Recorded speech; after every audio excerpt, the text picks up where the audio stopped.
Have you ever, like, looked at your calendar, seen it entirely booked, and then realized absolutely none of those commitments are actually for you?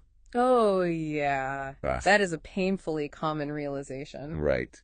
Well, today our mission is exploring that exact feeling. We're diving into an essay by ORRIE Karim called Reclaiming Your Spotlight. Which is just a brilliant piece. It really is. So you're going to see how you might be, accidentally turning yourself into a background character in your own life.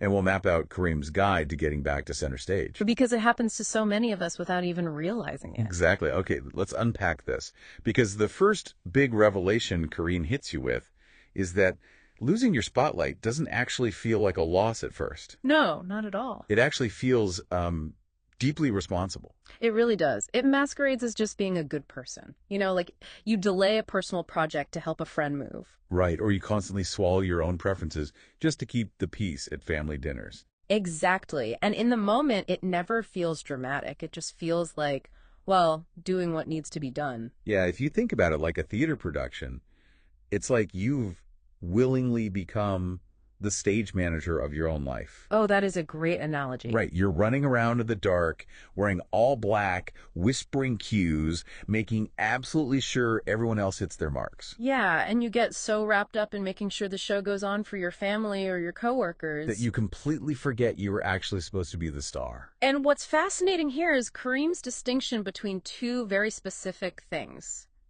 We constantly confuse being needed with being fulfilled. Wow, yeah. Being needed versus being fulfilled. Right, because as a stage manager, people absolutely depend on you. But when you build your entire identity around being that, ultimate problem solver, Your bandwidth is just gone. exactly, your emotional bandwidth is entirely spent on other people's crises. There's literally zero fuel left in the tank for your own goals. So the spotlight wasn't stolen by the people around you. No, it was just left unattended. Because you adapted so well to the dark. That's exactly it. But, if you were that buried in running the show for everyone else, Karim points out you usually only notice your absence when life gets unusually quiet. Right, when the responsibilities finally slow down. Yeah, the noise fades, and suddenly you look around and ask, wait, where did I go? But here is where I struggle a bit with the next step in this essay. Oh, where's the pushback? Well, Karim suggests just stepping back into the light. But if you suddenly start prioritizing yourself over everyone else after years of playing a supporting role, You feel bad about it. yeah, wouldn't you just be paralyzed by guilt? I mean, honestly, it feels inherently selfish. Well, Karim actually anticipates that exact reaction. Guilt isn't a sign that you are doing something wrong. It's not. No, it is the very first gate you must walk through. Think of it as a signal of transition. The transition. Right. When you've spent years practicing the habit of putting yourself last, breaking that habit feels uncomfortable. And that friction is the guilt. Ah, I see. So you aren't stealing attention away from others. Exactly. You are simply taking a seat at a table you already belong at. So what does this all mean? Like, if the first step is accepting the friction of that guilt, the second step is reclaiming the space.